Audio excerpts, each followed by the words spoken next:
So David, what would be your biggest musical influences, would you say? Corn. Before Corn came out, I didn't really listen to music. I didn't care about music. I just didn't really give a fuck about it. It didn't interest me. And then Corn, came out, and we got into the Corn thing kind of late. I really became a fan around Follow the Leader, and at that point, it revolutionized everything. It's virtually the music that really caught my eye. And from there, became a die-hard fan, and I got into other bands, Coal Chamber, Seven Dust, and then started playing bass. I wanted to do something different. I wanted to play an instrument, and picked up the bass guitar. And then Slipknot came out, and that's really what defined everything, just the chaos and how they play. And with Korn, it was more of a new metal, but then so we were only trapped in that style of metal, or that's really the only punk we listened to. And then Slipknot came out, and they introduced us to blast beats, more complicated like speed metal riffs and just that different type of metal, and that really. And from there, got into Chimera and Fear Factory, and just more heavier bands, and really it was kind of like a history lesson with how you got interested and you learned about different styles and where everything came from. And also the guys I'm in the band with, Brandon, Levi, and Mike, they're really my biggest source of inspiration because we feed off one another. And if it weren't for those three guys, I don't think I'd be where I'm at today. Awesome. How long would you say you've actually been playing bass? Fuck. That's a hard one. Yeah. I'm not an educated bass player. As I said, around maybe 98, 99, picked up the bass, and I don't know, maybe 5, 6 years, maybe longer.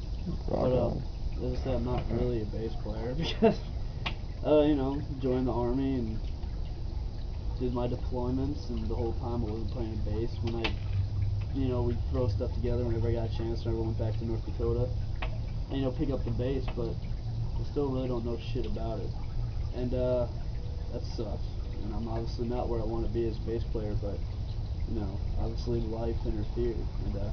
And when I came home and actually threw down my bass lines for Defiance, I hadn't played the bass in maybe a year and a half, 2 years hardly. Oh wow.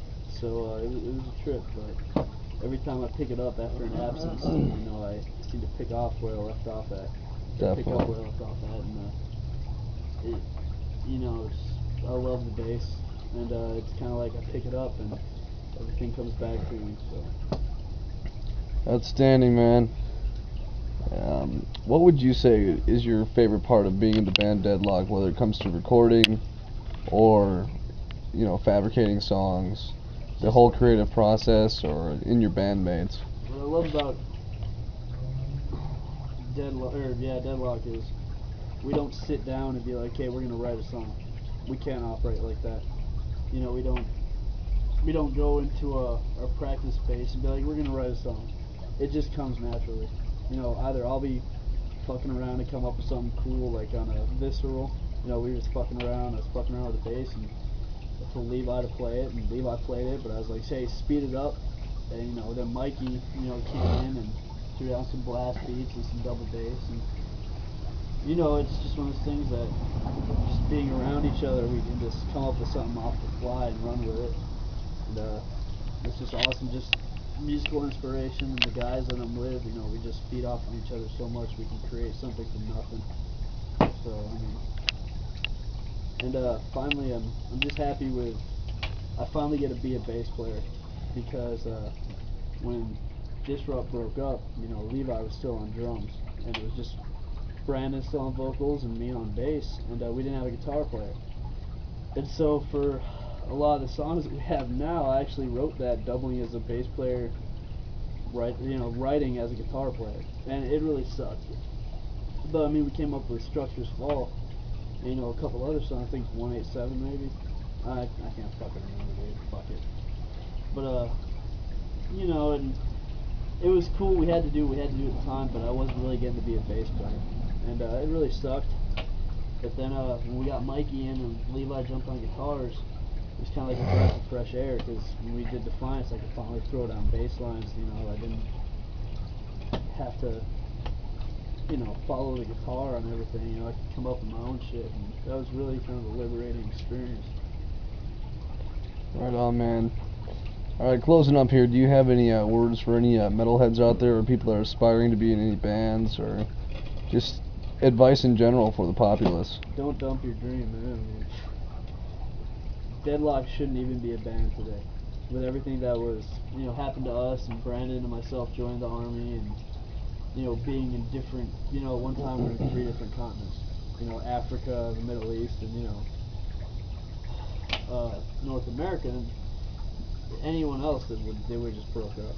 They would have said, "Fuck it, we're not going to do this." But you know, we had a dream, and we loved what we were doing so much. We had such belief in it. We didn't let that bring us down. And just keep at it, dude. Don't abandon it. You're gonna hit your bumps and you're gonna hit your high times, but I mean, stick with it.